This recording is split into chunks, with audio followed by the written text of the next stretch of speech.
خلیج کی چمکتی ہوئی روشنیوں کے پیچھے ایک ایسا سچ چھپا ہے دوستو جو کوئی نہیں جانتا۔ یہاں ہندوستان، پاکستان اور بنگلہ دیش کے لاکھوں لوگ اپنے خواب لے کر کے آتے ہیں، کوئی اپنے بچوں کی تعلیم کے لیے، کوئی اپنے والدین کی خوشی کے لیے اور کوئی اپنی غربت کو ختم کرنے کے لیے دن بھر سخت گرمی میں محنت کرتا ہے، رات کو تھکن سے چور ہو کر سو جاتا ہے اور دل میں صرف ایک ہی خواہش، کب گھر والوں کو خوش دیکھوں گا۔ لیکن کبھی کبھی زندگی کے ایک ایسا امتحان لیتی ہے جس کے لیے کوئی تیار نہیں ہوتا۔ اگر کوئی پردیس میں خلیج کی سرزمین پر اس دنیا سے چلا جائے دوستو تو بہت غم ہوتا ہے۔ تو سب سے بڑا سوال یہ ہوتا ہے کہ اسے اپنے وطن کیسے واپس بھیجا جائے۔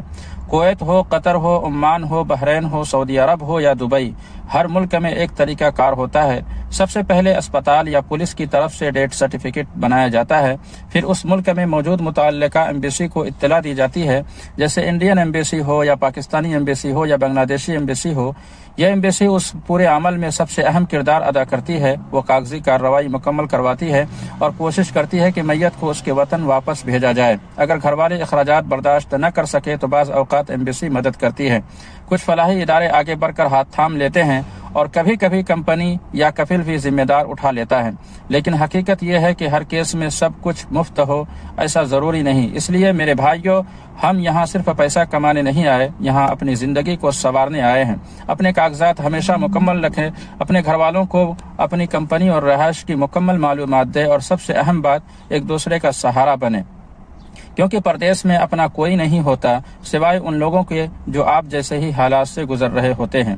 زندگی کا کوئی بھروسہ نہیں، آج ہم ہیں تو کل شاید آپ نہ ہو، لیکن اگر ہم ایک دوسرے کے لیے آسانی پیدا کریں تو شاید کسی کے لیے اندھیرا کم ہو جائے۔ آخر میں بس یہی دعا ہے کہ اللہ ہم سب کو اپنی حفاظت میں رکھے، ہمیں صحت دے، سلامتی دے اور ہمیں اپنے پیاروں سے دور ایسی آزمائش میں نہ ڈالے، اور اگر کبھی ایسا وقت آئے بھی تو اللہ کسی نہ کسی کو ذریعہ بنا دے جو ہمیں ہمارے گھر تک پہنچا دے۔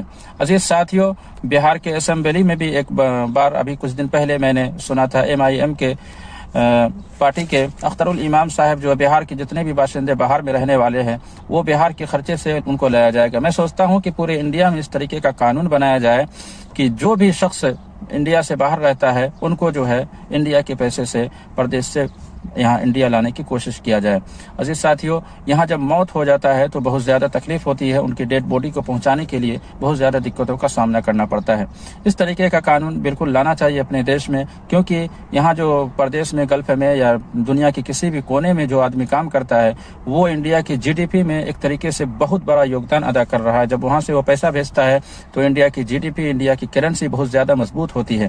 اس لیے وہاں کی گورنمنٹ کو چاہیے کہ اس پر تھوڑا سا خیال کریں۔